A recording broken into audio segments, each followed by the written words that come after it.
कि online form भरते समय आपको क्या क्या चीज़ें ध्यान में रखनी है ताकि आगे आपकी कोई भी प्रॉब्लम ना आए। क्योंकि बाद में काफ़ी स्टूडेंट्स पूछते हैं कि सर हमारी ये गलती हो गई फॉर्म में, अब हम क्या करें। तो वो गलती ना हो इसके लिए आपको क्या क्या चीज़ें ध्यान में रखनी है वो चीज़ें आपको इस वीडियो में बताऊंगा। और कुछ इंपॉर्टेंट अपडेट भी है इस वैकेंसी के बारे में, वो भी आपके साथ यहाँ पे शेयर करूंगा। तो वीडियो को अंत तक पूरा देखिएगा, अच्छा लगे तो लाइक कमेंट और शेयर जरूर करना। तो चलिए शुरू करते हैं। तो सबसे पहला पॉइंट मैं बेसिक जानकारी के साथ यहाँ पे शुरू कर रहा हूँ, जो है आपका ऑनलाइन फॉर्म। ठीक है, किस माध्यम से भरा जाता है, कब से कब तक भरा जाएगा, थोड़ी सी बेसिक इन्फॉर्मेशन दे रहा हूँ। और वैसे इसके बारे में डिटेल जो वीडियो है वो मैं पहले ही बना चुका हूँ, सिलेबस का, एग्जाम पैटर्न का, उसका भी बना चुका हूँ। वो सारी वीडियोज़ आपको मेरे चैनल पर मिल जाएंगे, नीचे डिस्क्रिप्शन में भी उनके लिंक दे रखे हैं और ऊपर व्हाइट लाइन में यहाँ पे भी आपके पास लिंक आ रहे होंगे। तो चलिए इस वीडियो की शुरुआत करते हैं। सबसे पहले मैं आपको बता दूं कि ऑनलाइन जो फॉर्म है SSO IDA के माध्यम से भरा जाएगा। आप खुद भी भर सकते हैं और ई मित्र वाले के पास जाके भी आप फॉर्म भर सकते हैं। और बात करूं अगर यहाँ पे इसके फॉर्म डेट की कि कब से कब तक ये भरा जाएगा, 8 दिसंबर 2020 से शुरू हो चुका है और 7 जनवरी 2021 तक इसके फॉर्म चलेंगे।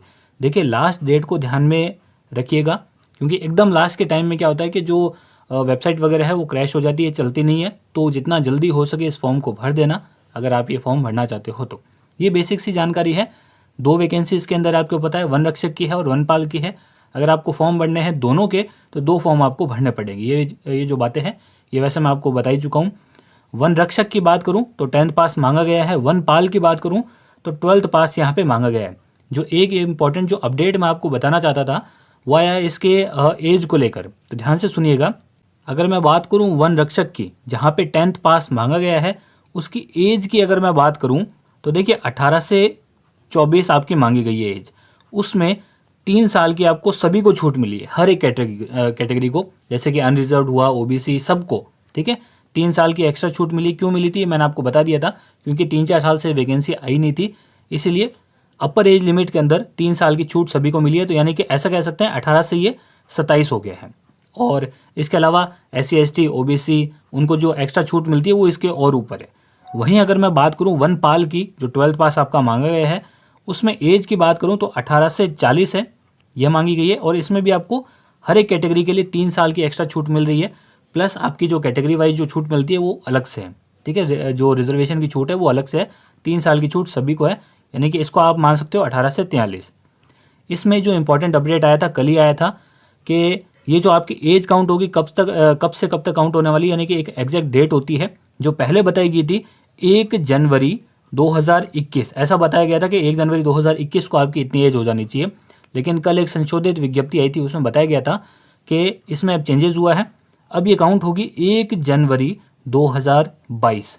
ठीक है, ये जो आपकी एज है यानी कि 1 जनवरी 2022 को आपकी एज 18 हो जानी चाहिए और इसके बीच में होनी चाहिए। 18 से जो 24 बता रखी है इसके बीच में होनी चाहिए और यहाँ पे 18 से 40 के बीच में होनी। बस इतना सा इंपॉर्टेंट अपडेट था। चलिए नेक्स्ट पॉइंट की हम बात करते हैं। अब कुछ ध्यान रखने योग्य बातें हैं वो मैं आपको यहाँ पे बता देता हूँ। देखिए फॉर्म भरते समय अगर आप खुद भर रहे हो यानी कि सेल्फ, मैं 2 चीज़ें यहाँ पे लिख देता हूँ, 2 माध्यम से आप भरते हो। ऑनलाइन आपका फॉर्म भरा जाएगा, एक तो आप खुद भरते हो या फिर आप ई मित्र वाले के पास भरवाते हो, 2 ही ऑप्शन है आपके पास। अच्छा, अगर आप खुद भरते हो या ई मित्र वाले के पास भरवाते हो, दोनों ही कंडीशन में जो भी आप डाटा भर रहे हो, जैसे कि आपका नाम है, father's name, mother's name, date of birth, जितनी भी चीज़ें आपके एजुकेशन क्वालिफिकेशन से संबंधित, ध्यान से रख के भरिएगा। ठीक है, क्योंकि जब बाद में संशोधन होता है, वैसे इसमें संशोधन की प्रक्रिया है, यानी कि फॉर्म एडिट हो सकता है अगर आपकी कोई गलती हो जाए, लेकिन उसके अलग से पैसे देने पड़ते हैं। आपको पता है संशोधन के आपको 300 रुपये अलग से देने पड़ते हैं फॉर्म एडिटिंग के। तो वो गलती ना करना, पहले से ही जो आपका फॉर्म वगैरह है उसको ध्यान से देके चेक करना। और ई मित्र वाले के पास अगर आप भरवाते हो तो ध्यान रखिएगा वो कोई स्पेलिंग मिस्टेक ना कर दे। आपको हर एक पॉइंट वहाँ पे डिटेल में चेक करना है, हर एक चीज़, जैसे कि नाम हुआ, आपका डेट ऑफ बर्थ हुआ, एजुकेशन क्वालिफिकेशन के जो मार्क्स वगैरह है, पासिंग ईयर है, छोटी से छोटी और बड़ी से बड़ी इन्फॉर्मेशन आपको खुद चेक करनी है, फिर ही जाके उसे फाइनल करना है। ये इंपॉर्टेंट बातें हैं, ध्यान रखिएगा, क्योंकि बाद में अलग से एडिटिंग करवाने के पैसे लगते हैं। वही मैं आपको यहाँ पे बताना वाला था। संशोधन का प्रोसेस, देखिए संशोधन की जो प्रक्रिया है वो जैसे ही लास्ट डेट, यानी कि जो लास्ट डेट क्या है फॉर्म भरने की, 7 जनवरी 2021 ये लास्ट डेट है। 7 जनवरी के बाद जैसे ये फॉर्म खत्म हो जाएगा, यानी कि 8 जनवरी से 7 दिन तक ये चलेगा। जो संशोधन है यानी कि फॉर्म एडिटिंग वो 7 दिन तक चलता है। और उसमें आपको अलग से 300 रुपये देने पड़ते हैं एडिटिंग के, समझ गए। और अभी जो फीस लगेगी वो तो अलग से लगेगी, अभी वाली फ़ीस अलग है, ये फॉर्म एडिटिंग की फ़ीस बता रहा हूँ कि अगर आप कोई गलती कर देते हो तो ये फॉर्म एडिटिंग की फ़ीस है। इससे बचने के लिए आपको सिंपल सा है, आपको जो फॉर्म है वो अच्छे से देख के भरना है। तो ये बातें आप समझ गए होंगे। नेक्स्ट पॉइंट मैं आपको बता देता हूँ फ़ोटो और साइन को लेकर। जो भी आप अगर आप सेल्फ भर रहे हो तो भी, और ई मित्र वाले के पास भरवा रहे हो तो भी, क्योंकि कुछ इंपॉर्टेंट चीज़ें हैं। देखिए, फ़ोटो अपलोड करने के लिए कुछ दिशा निर्देश दिए हुए हैं।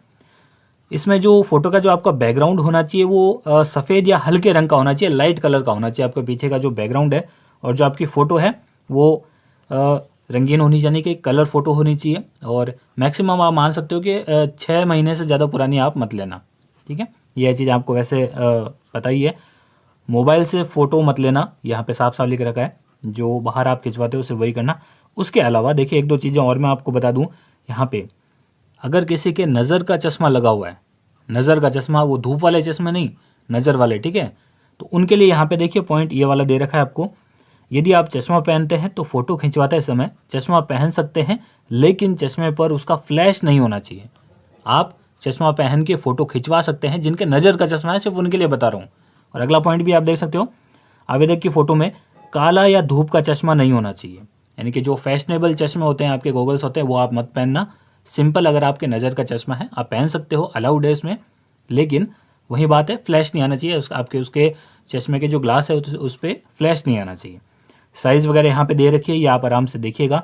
उसके अलावा यही चीज़ें आपके लिए सिग्नेचर के लिए होती है, साइन के लिए होती है। साइज़ वगैरह यहाँ पे पूरी डिटेल में बता रखी है। ये आपको डिटेल में जो विज्ञप्ति आई हुई है उसके अंदर पूरा मिल जाएगा। और बाकी फ़ीस वगैरह यहाँ A to Z जो इन्फॉर्मेशन है वो मैंने पहले ही दे दिया आपको, एक डिटेल में वीडियो बनाया हुआ है, मैंने आपको बता ही दिया, आप चैनल पे मिल जाएगा। इसके अलावा अगर आपका कोई डाउट रहता है तो आप मुझे कमेंट बॉक्स में पूछ सकते हो। जल्दी ही इसके संबंधित बहुत अच्छे अच्छे वीडियोज़ आपके लिए आएंगे। और भी कोई डाउट है तो पूछ लीजिए फटाफट से। ये वाला वीडियो आपको कैसा लगा? उम्मीद कर रहा हूँ अच्छा लगा होगा। अगर अच्छा लगा है तो वीडियो को लाइक, कमेंट और शेयर ज़रूर करें। और अभी तक चैनल को सब्सक्राइब नहीं किया है तो कर दीजिए, साथ ही साथ बेल आइकन को भी प्रेस कर दीजिए, ताकि जैसे ही मैं वीडियो अपलोड करूँ आपके पास पूरी नोटिफिकेशन आ जाए। तो दोस्तों धन्यवाद, मिलते हैं एक वीडियो में।